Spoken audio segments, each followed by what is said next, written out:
Hello friends, welcome to prep IAS. आप सभी का प्रेप आईएएस पर स्वागत है। फ्रेंड्स, इस सीरीज़ में हम लोग daily answer writing sessions conduct कर रहे हैं एंड सिस्टम कुछ इस तरह से है कि Monday to Saturday daily 11 AM पे हम लोग 2 क्वेश्चंस पोस्ट करते हैं। कहाँ पर? हमारे टेलीग्राम चैनल पे एंड यूट्यूब कम्युनिटी पे। और आपसे उम्मीद करते हैं, आपसे एक्सपेक्ट करते हैं कि आप उन दोनों ही क्वेश्चंस को अटेम्प्ट करेंगे। उसके बाद नाइट में उसका डिस्कशन होता है। जहाँ तक संडे की बात है तो संडे को हम लोग ऐसे राइटिंग सेशंस कंडक्ट कर रहे हैं। अब देखिए, ये जो ऐसे आप अटेम्प्ट करते हैं, जो क्वेश्चंस आप अटेम्प्ट करते हैं, तो इनको पीयर इवेल्युएशन के लिए आप सबमिट कर सकते हैं। कहाँ पर? हमारा टेलीग्राम चैनल है प्रेप आईएएस पीयर इवेल्युएशन, और इसका जो लिंक है इस वीडियो के डिस्क्रिप्शन बॉक्स में आपको मिल जाएगा। ठीक है, तो देखिए आज का जो हमारा सेशन है इसमें हमने 2 क्वेश्चन लिए हैं और ये दोनों ही क्वेश्चन पॉलिटी से बिलोंग करते हैं, मींस GS2 से ये बिलोंग करते हैं। 1 बाय 1 दोनों को डिस्कस करेंगे।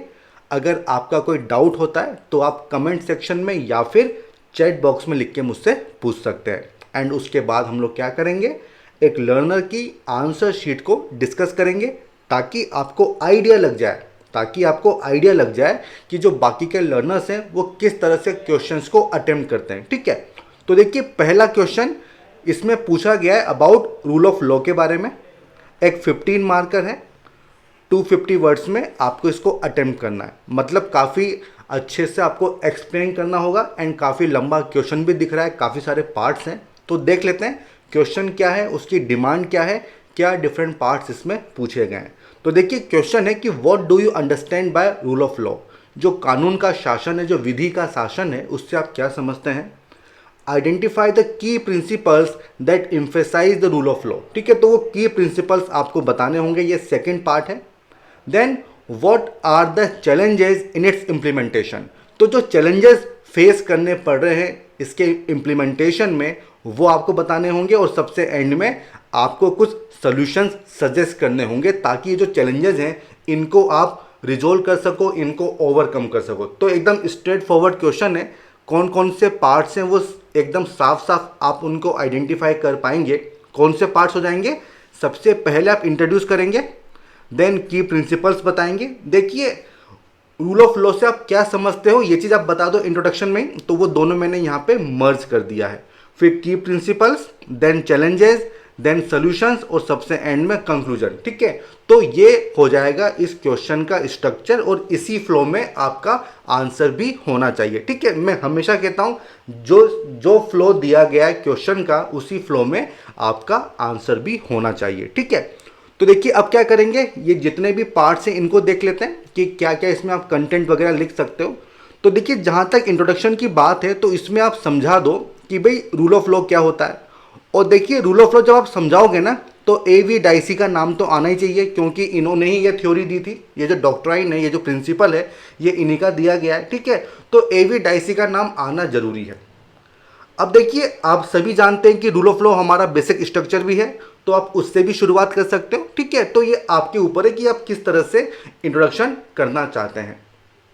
देखिए रूल ऑफ लॉ क्या होता है, नाम से लग रहा है कि जो लॉ है, जो कानून है, उसका रूल चलेगा। भाई पहले क्या होता था कि जो किंग्स होते थे वो जो बोल देंगे वही कानून बन जाता था, वही लॉ बन जाता था। लेकिन रूल ऑफ लॉ मतलब जो लॉ होगा उसका रूल चलेगा, ना कि किसी किंग का रूल चलने वाला है। ठीक है, मतलब क्या होता है, एब्सोल्यूट सुप्रीमेसी ऑफ लॉ। ठीक है, नाम से समझ में आ रहा है कि जो लॉ होगा ना वही सबसे सुप्रीम होगा। और इसका पर्पस क्या होता है कि जो रूलर्स हैं वो अपनी पावर को आर्बिट्रेरली यूज ना करें, किसी तरह का डिस्कशन वगैरह ना हो। ठीक है, जो लॉ में लिखा हुआ है उसके हिसाब से आपको काम करना होगा, और यही होता है rule of law, means absolute supremacy और प्रीडोमिनेंस ऑफ लॉ। ठीक है, ये डेफिनेशन हो जाएगी। अब देखिए जब हम रूल ऑफ लॉ की बात करते हैं तो इसमें 3 प्रिंसिपल्स आते हैं।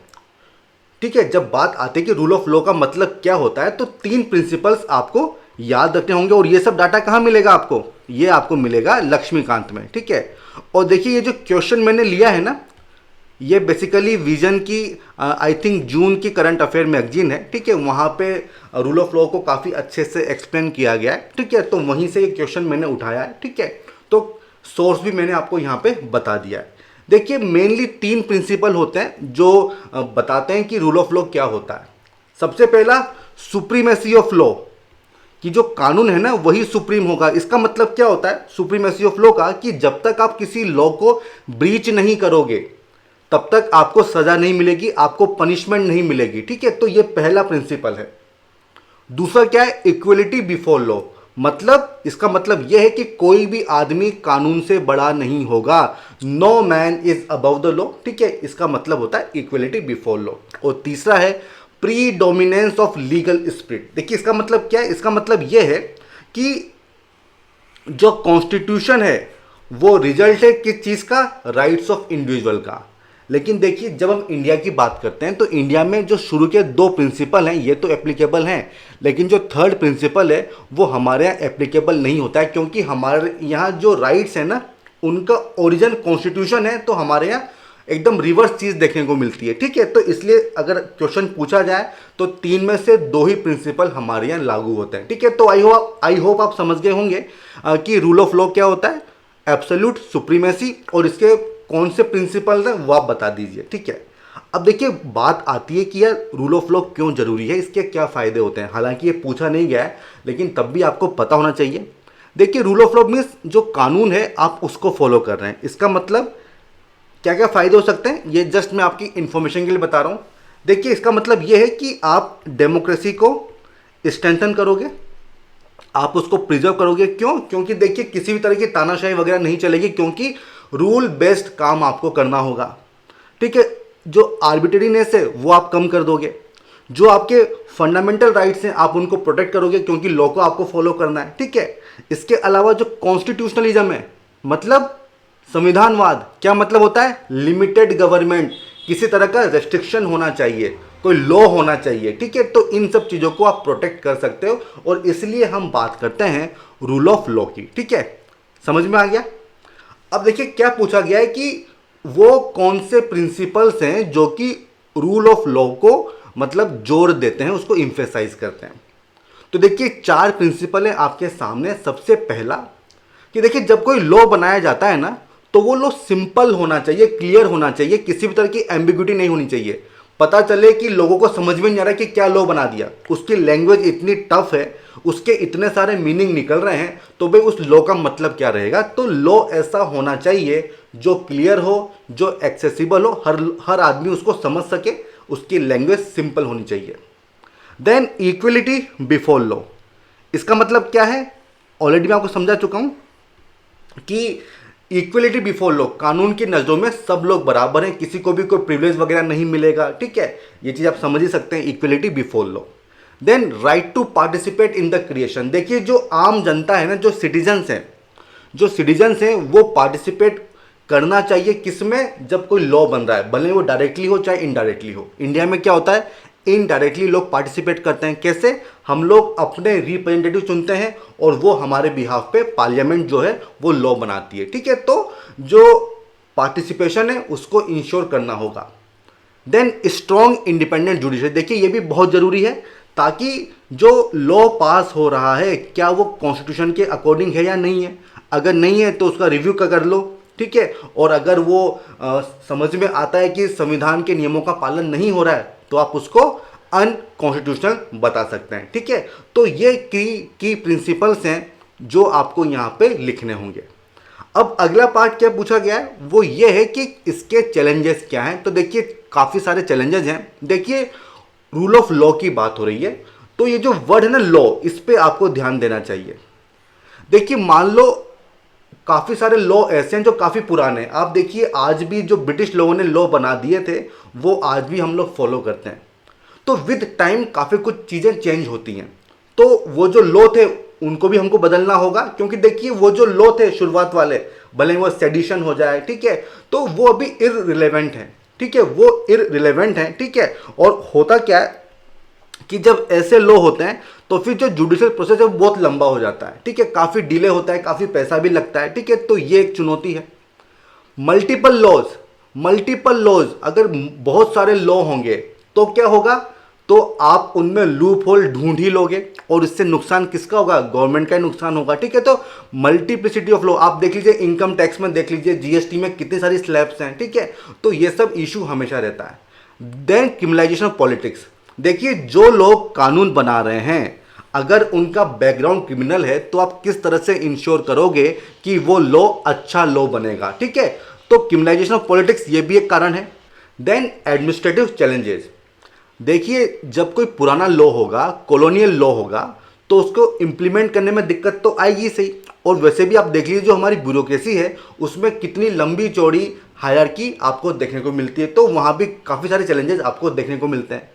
Then tool of operation sedition law, देख लीजिए किस तरह से इसका यूज़ किया जाता है लोगों को दबाने में, जो उनका क्रिटिसिज्म है उसको सप्रेस करने में इसका यूज होता है। ठीक है, तो ये सब चीज़ें आप यहाँ पे लिख सकते हैं। और lack of access to justice, देखिए जो बैकवर्ड सेक्शन है, जो वीकर सेक्शन है, जो गरीब लोग हैं, जो वुमेन हैं, ठीक है, उन लोगों को आज भी दिक्कत होती है कि उनको सही समय पे और इन एक्सपेंसिव उनको जस्टिस मिल रहा है कि नहीं मिल रहा है। ठीक है, तो lack of access to justice ये आज भी एक प्रॉब्लम हमारे सामने होती है। देन ओवरबर्डन जुडिशल सिस्टम, आपको पता है कि 3.5 करोड़ 3.5 करोड़ से ज़्यादा जो केसेस हैं वो पेंडिंग है, तो आप किस तरह से इंश्योर करोगे कि रूल ऑफ लॉ इंप्लीमेंट हो रहा है।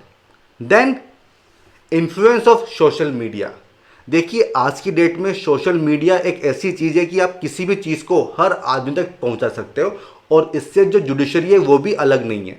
तो कभी कभी क्या होता है कि जुडिशरी पे काफ़ी ज़्यादा प्रेशर हो जाता है। ठीक है, तो जुडिशरी को ना इमोशनल नहीं होना है बल्कि मेरिट के बेसिस पे उनको काम करना है। तो ये सब चैलेंजेस हैं जो आपको यहाँ पे लिखने होंगे। अब बात आती है कि क्या सोल्यूशन आप बताओगे। तो देखिए जो आपने इशू बताए हैं उन्हीं को रिवर्स कर दो तो सोल्यूशन आ जाएंगे। जैसे कि जो पुराने लॉ हैं उनको रिपील करो, अपडेट करो, ठीक है, अमेंडमेंट वगैरह करो, ये काम करना होगा ताकि उनका मिसयूज वगैरह ना हो।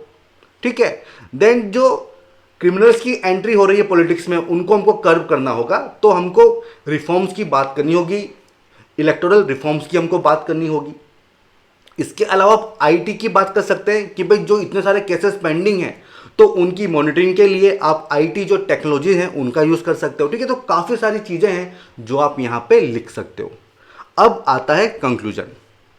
देखिए जो इकोनॉमिक सर्वे था 1819 का, उसने ये सजेस्ट किया था कि इंडिया को ना Indian courts and tribunal services इसका फॉर्मेशन करना चाहिए। इसमें क्या होगा कि जो हमारी जुडिशरी है उनको एडमिनिस्ट्रेटिव सपोर्ट स्टाफ मिल जाएगा, तो उनके जो बहुत सारी जो उनके इश्यूज हैं वो रिजोल्व हो जाएंगे और इससे होगा क्या कि जो बर्डन है ना वो कम हो जाएगा और जो केसेस पेंडिंग हैं वो भी कम हो जाएंगे। तो एक तरह का लॉन्ग टर्म सोल्यूशन आप यहाँ पे दे सकते हो। ठीक है, तो ये हो जाएगा कंक्लूजन। आई होप ये जो फर्स्ट क्वेश्चन है काफ़ी आसान सा क्वेश्चन है, ठीक है, लेकिन पार्ट्स काफ़ी ज़्यादा हैं तो पॉइंट्स आपको याद आने चाहिए, तो ये चीज़ आपको यहाँ पे देखनी पड़ेगी। ठीक है, अब आते हैं सेकेंड क्वेश्चन की तरफ और यहाँ पे क्या कहा गया है, the amendment to do away with the domicile requirement for elections to the Rajya Sabha has militated against the very purpose that guided the Constituent Assembly to create the Council of States and reduced it to a mere revising chamber. Critically analyze. देखिए ये question एक 15 marker है, पहली बात। दूसरी बात क्या कहा गया है, क्रिटिकली एनालाइज, मतलब आपको पॉजिटिव एंड निगेटिव दोनों ही पॉइंट यहाँ पे समझाने होंगे। अब देखिए इसका बैकग्राउंड क्या है कि देखिए 2003 में जो आरपीए 1951 है इसमें अमेंडमेंट होता है। देखिए इससे पहले क्या कंडीशन थी कि अगर कोई कैंडिडेट राज्यसभा का इलेक्शन फाइट कर रहा है तो उसका डोमिसाइल उसी स्टेट का होना जरूरी था। इस कंडीशन को हटा दिया गया 2003 के अमेंडमेंट से और उसी के लिए क्वेश्चन पूछा गया है कि भाई ये जो चीज़ की गई, it militated against the very purpose that guided the constituent assembly to create the council of states. मतलब आपको ये पता होना चाहिए कि वो कौन सी चीज़ें थी जिसने जो हमारी संविधान सभा थी, कॉन्स्टिट्यूएंट असेंबली थी, उसको गाइड किया कि आप राज्यसभा बनाइए, आप काउंसिल ऑफ स्टेट्स बनाइए। और ये जो एक्शन हुआ है इसने उसी पे अटैक किया है, तो ये क्वेश्चन पूछा गया है, ठीक है। और अब उसको क्या बना दिया है, केवल एक रिवाइजिंग चैम्बर। इसका मतलब क्या है भाई, लोकसभा से अगर कोई बिल आता है तो उस पर डिस्कशन करो, ठीक है, अगर उसमें कुछ गलती है तो उसको सुधार दो, उसको रिवाइज कर दो, ठीक है, तो इसको बोलते हैं रिवाइजिंग चैम्बर। तो ये क्वेश्चन है। तो देखिए यहां पे क्या डिफरेंट पार्ट्स हो जाएंगे। सबसे पहले आप इंट्रोड्यूस करेंगे, ठीक है। अब देखिए कहा गया है कि आपको क्रिटिकली एनालाइज करना है, मतलब ये जो एक्शन है इसके पॉजिटिव क्या है, इसके निगेटिव क्या है, ये आपको बताने होंगे। तो सबसे पहले आप फेवर में आर्ग्यूमेंट्स दो, उसके बाद आपको इश्यूज बताने होंगे। लेकिन देखिए यहां पे क्वेश्चन में कहा गया है कॉन्स्टिट्यूएंट असेंबली डिबेट्स की बात हो रही है, तो वो पॉइंट आपको लाने होंगे कि भाई जो हमारी संविधान सभा थी वो क्यों चाहती थी कि राज्यसभा बने। तो इसको आप पहले लिख दो, उसका पर्पस फिर ज्यादा अच्छे से सर्व होगा। उसके बाद मेजर्स बता दो कि भाई क्या मेजर्स लेने चाहिए, और फिर आपको कंक्लूड करना होगा। तो ये सारे पार्ट्स हैं जो आपको एड्रेस करने होंगे, ठीक है। तो अब वन बाय वन इनको देख लेते हैं। देखिए सबसे पहले आता है इंट्रोडक्शन। देखिए यहां पे आप राज्यसभा की इंपॉर्टेंस बता सकते हैं कि भाई जो हमारी पॉलिटी है उसमें राज्यसभा की क्या इंपॉर्टेंस है। और वो आप जानते हैं कि ये स्टेट्स को रिप्रेजेंट करती है, उनको एक वॉइस प्रोवाइड करती है, और जो हेस्टी लेजिस्लेशन होते हैं उन पे चेक करती है, उन पे लगाम लगाती है, ठीक है। इस बात से आप सभी लोग सहमत होंगे। तो इस तरह से आप इसको इंट्रोड्यूस कर सकते हैं। अब देखिए पहला पार्ट क्या है कि ये जो काम हुआ है तो इसके पॉजिटिव पॉइंट्स क्या हैं। देखिए जो अमेंडमेंट था ये सुप्रीम कोर्ट में चैलेंज हुआ था, और वो केस कौन सा है, Kuldeep Nair versus union of India. और इस केस में सुप्रीम कोर्ट ने इसको सही ठहराया था कि भाई ये जो अमेंडमेंट किया गया ये सही है। और सुप्रीम कोर्ट ने क्या कहा था कि भाई इससे जो नेशनल इंटीग्रेशन है वो प्रमोट होगा। सिंपल सी बात उनकी ये थी, ठीक है। तो सुप्रीम कोर्ट ने इसको अप्रूव किया हुआ है। और क्या इसके फेवर में आप बोल सकते हो, देखिए जो स्मॉल स्टेट्स होते हैं, देखिए आपको पता है कि राज्यसभा में स्टेट की पॉपुलेशन क्या है उसके आधार पे सीट्स फिक्स होती हैं। तो जो स्मॉल स्टेट्स हैं तो उनका बहुत ही कम रिप्रेजेंटेशन होता है। आप यूपी को कंपेयर कर लो किसी नॉर्थ ईस्टर्न स्टेट से तो आपको पता लग जाएगा। तो अगर ये कंडीशन हट जाएगी डोमिसाइल वाली, तो जो छोटे स्टेट्स हैं उनसे ज़्यादा लोग आ सकते हैं राज्यसभा में। तो ये एक अच्छी चीज़ है, समझ पा रहे हो। देन ये जो डोमिसाइल कंसेप्ट होता है कि भाई अगर आप उस स्टेट के होंगे तभी वहां पे आप पार्टिसिपेट कर सकते हो। तो इससे क्या होता है कि जो पक्षपातपूर्ण राजनीति है, जो पार्टीशन पॉलिटिक्स है, वो पनपती है, जो हमारे डाइवर्स कंट्री के लिए सही नहीं है। समझ पा रहे हो चीज को, ठीक है। और क्या होता है, और क्या पॉइंट है, कुछ बता सकते हो। अगर आपके माइंड में और कोई पॉइंट आ रहे हैं तो आप मुझे बताओ कमेंट सेक्शन में। अब देखिए आता है कॉन्स्टिट्यूएंट असेंबली डिबेट्स कि भाई वहां पे जो बहस हुई थी वो क्या बहस थी, क्या इंपॉर्टेंस बताई गई थी राज्यसभा की। तो देखिए सबसे पहला तो वही है कि भाई रिव्यू करेगी, ठीक है, रिव्यू करेगी, एक तरह का रिवीजन हो जाएगा, ठीक है, रिवाइजिंग रोल इसका होगा। दूसरा यह है कि गवर्नमेंट की जो अकाउंटेबिलिटी है उसको और इन्फोर्स करेगी। भाई डिबेट होगा, डिस्कशन होगा, सही बात है। लेकिन जो आखिरी के दो पॉइंट है ये बहुत इंपॉर्टेंट है। वो क्या है कि देखिए इंडिया एक डाइवर्स कंट्री है और हर तरह से डाइवर्स लोग आपको देखने को मिलेंगे, और उनको आपको अकोमोडेट करना है हमारी पॉलिटी में। तो उसके लिए राज्यसभा बहुत ही इंपॉर्टेंट थी, क्योंकि एक तो ये स्टेट्स को रिप्रेजेंट करती थी, तो जो डाइवर्स कैरेक्टर हैं आप उनको शामिल कर सकते हो नेशन बिल्डिंग में, ठीक है। तो टू अकोमोडेट डाइवर्सिटी, और इससे क्या होगा, जो हमारा फेडरलिज्म है वो और स्ट्रेंथन होगा। तो सबसे इंपॉर्टेंट चीज यही थी। और देखिए ये जो अमेंडमेंट हुआ है तो इसने इन्हीं दो चीजों पे अटैक किया है। तो अब क्या होगा ना, ये जो पॉइंट था कि आप डाइवर्सिटी को अकोमोडेट करोगे, जो जितने भी स्टेट्स हैं वो सब डाइवर्स हैं, अगर उनसे बंदे आएंगे तो आप डाइवर्सिटी को और स्ट्रेंथन करोगे, यूनिटी इन डाइवर्सिटी की आप बात कर सकते हो। तो उस चीज पे आपने अटैक किया है, ठीक है।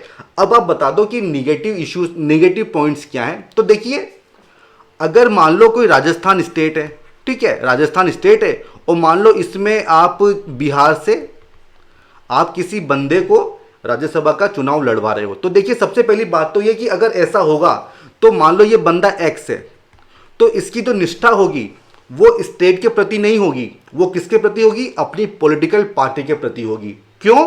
क्योंकि वो उस स्टेट से बिलोंग ही नहीं करता, वहाँ की जो कंपोजिशन है, वहाँ की जो इश्यूज हैं उनको वो जानता ही नहीं है, ठीक है। तो इसलिए ये एक चीज़ गलत है और इसीलिए कहा जा रहा है कि ये मूव सही मूव नहीं था, क्योंकि उस बंदे को वहाँ की ग्राउंड रियलिटी के बारे में पता ही नहीं है। तो किस तरह से डिबेट करेगा पार्लियामेंट में, किस तरह से उस स्टेट का पॉइंट रखेगा पार्लियामेंट में, तो ये एक इशू रहेगा ना, ठीक है। तो ये सारे पॉइंट आपको यहाँ पे लिखने होंगे और ये जो 3 पॉइंट 4 पॉइंट यहाँ पे लिखे हुए हैं ये बेसिकली यही पॉइंट है।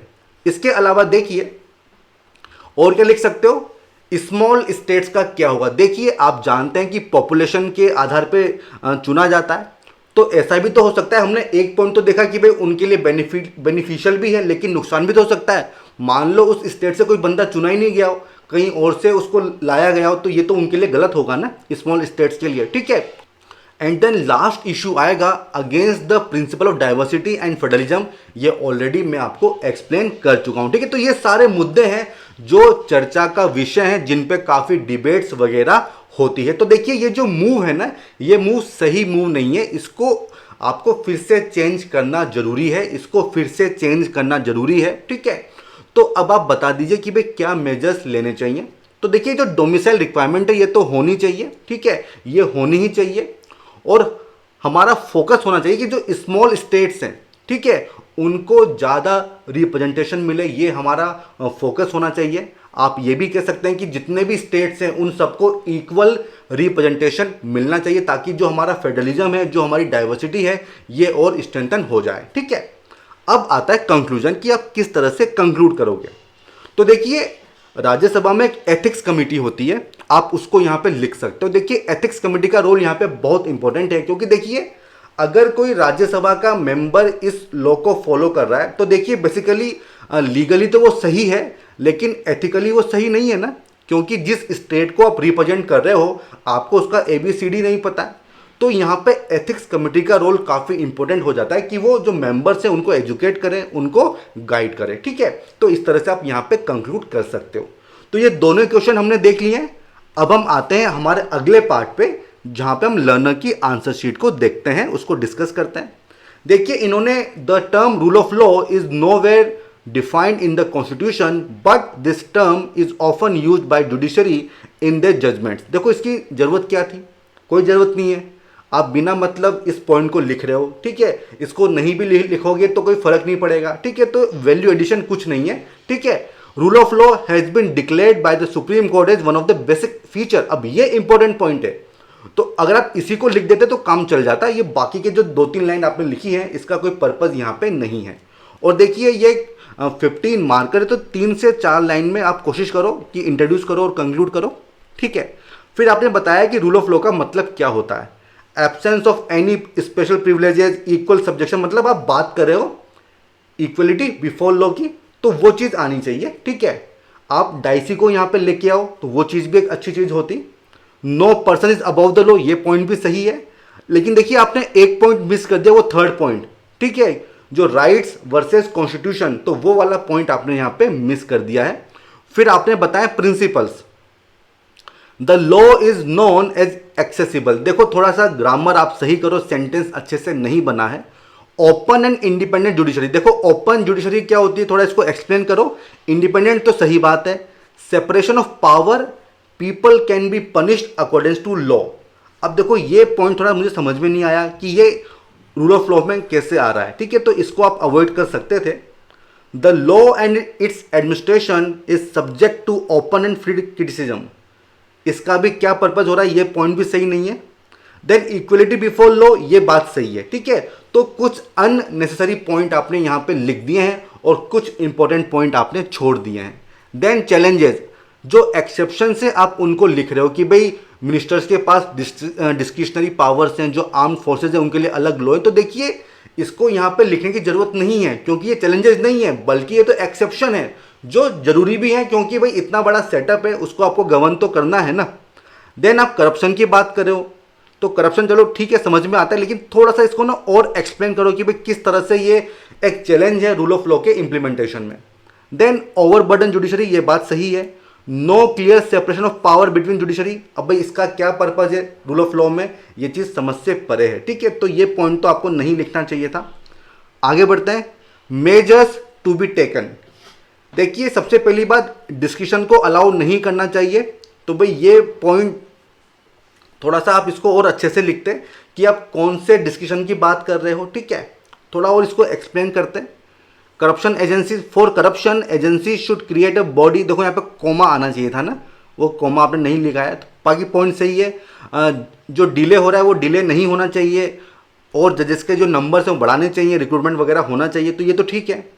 There should be a clear rules and procedure for making laws and implementing the law with the help of executive, and through rules we can achieve the goal of separation of power। भाई ये गोल हमको क्यों achieve करना है, आपने इस पर काफ़ी ज़्यादा फोकस दिया है सेपरेशन ऑफ पावर पे, ठीक है। आपने काफ़ी ज़्यादा फोकस किया। देखिए रूल ऑफ लॉ अलग है, सेपरेशन ऑफ पावर अलग है, ठीक है, तो इनको मर्ज मत करो। As per rule of law exist we move from rex lex, मतलब पहले किंग ही लॉ था, अब उसमें चेंजेस आए हैं, लेक्स रेक्स हो गया है। The constitution is supreme in all circumstances, if any organ of government crosses it's limit.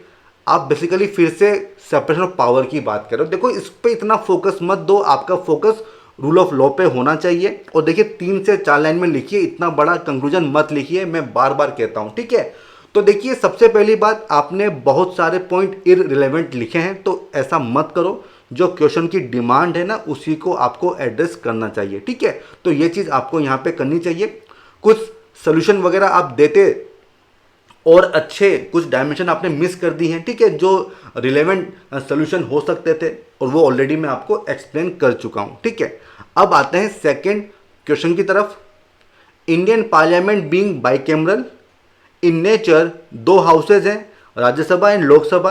अब देखो राज्य के साथ सभा भी यहाँ पे लगाओ, तो वो आपने मिस कर दिया है, बाकी सही है। 2003 में अमेंडमेंट होता है, किस में होता है ये भी बताओ, आरपीए 1951 में, ठीक है। ये चीज़ आपको बतानी होगी, बाकी ये पॉइंट आपने सही लिखा है, ठीक है। आगे बढ़ते हैं। The change was because of following reason, क्या कारण था जिसकी वजह से चेंज हुए। भाई आपने लिखा है रीशफलिंग, पहले एमपी को रिजाइन करना पड़ता था अगर किसी को दूसरे को आपको मिनिस्टर बनाना है। तो देखो ये पॉइंट अपने काम का पॉइंट नहीं है, इसको मत लिखो। आर्टिकल, अब ये 19 है कि 13 है, आई थिंक 19 है, state that a person is free to live and do business anywhere. भाई इसका कोई कनेक्शन है ही नहीं यहाँ पे, इसको मत लिखो। एक्सपर्ट्स, राज्यसभा में जनरली एक्सपर्ट्स होते हैं who are not able to be elected, so parties have choice to elect them. तो भाई ये चीज़ भी सही नहीं है, भाई जिस स्टेट से वो बिलोंग करते हैं वहीं वहीं पे चुन लो, ठीक है। तो ये पॉइंट भी सही नहीं है। तो ये सब इररिलेवेंट पॉइंट हैं, जो की पॉइंट्स हैं वो आपने मिस कर दिए हैं। देन इसके निगेटिव क्या है, it violates principle of federalism. भाई किस तरह से, as Rajya Sabha sole purpose is representation of states. देखो पॉइंट आपका ठीक है, लेकिन उसको आपने सही से एक्सप्लेन नहीं किया है। आप यहाँ पे छोटे स्टेट्स की बात करो कि उनको किस तरह से नुकसान होगा। MP from another state are not able to understand, ये पॉइंट सही है। It gives huge power to political parties for choosing the candidate for MPs even though जो criminal background.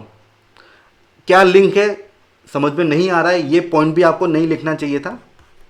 Against uniform representation from all states which is given by constitution.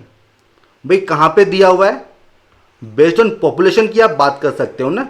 तो जो sentence आप लिख रहे हो ना प्रॉपर सेंटेंस होना चाहिए, ताकि मीनिंग एकदम सामने आ जाए। तो इस चीज़ का आपको ध्यान रखना होगा। देन आपने कंक्लूड किया है कि currently this law is misused by political parties, so we will be requiring the checks and balances in law to avoid misuse. देखो कंक्लूजन थोड़ा आपका और अच्छा हो सकता था, आप इसको रिपील करने की बात कर सकते थे, आप इसको अमेंड करने की बात कर सकते थे, ठीक है। आप क्या कह रहे हो कि चेक एंड बैलेंसेस होने चाहिए, तो किस तरह के कुछ एग्जांपल आपको यहाँ पे देना चाहिए। तो देखिए ओवरऑल देखिए कंटेंट काफ़ी इंप्रूव करने की ज़रूरत है, रिलेवेंट पॉइंट आपने काफ़ी सारे मिस कर दिए हैं, ठीक है। और देखिए सारे पार्ट्स को एड्रेस करो, जो कॉन्स्टिट्यूएंट असेंबली वाला जो पार्ट है वो आपने एड्रेस किया ही नहीं है, तो आपको मार्क्स कम मिलेंगे, ठीक है। तो ये सब चीज़ें जो आपको इंप्रूव करनी है, काफ़ी छोटा आपका आंसर है, उस पर भी ध्यान दो। और मैं आपको कहूँगा कि जो मेंस की वर्कबुक होती है, ठीक है, उस पर आप आंसर्स लिखिए, तो उसमें आपको काफ़ी फ़ायदा मिलने वाला है, ठीक है। तो दोनों क्वेश्चन हमने देख लिए हैं, आंसर शीट भी देख ली है। अगर आपका कोई डाउट है तो आप मुझसे पूछ लीजिए। इसी के साथ जो हमारा सेशन है इसको हम कंक्लूड करते हैं। अगर आपको पसंद आया तो इसको लाइक कीजिए, साथ ही साथ हमारे इनिशिएटिव को, हमारे चैनल को आप सब्सक्राइब कीजिए। ठीक है फ्रेंड्स, तो फिर हम फिर मिलेंगे, तब तक के लिए all the best, good bye.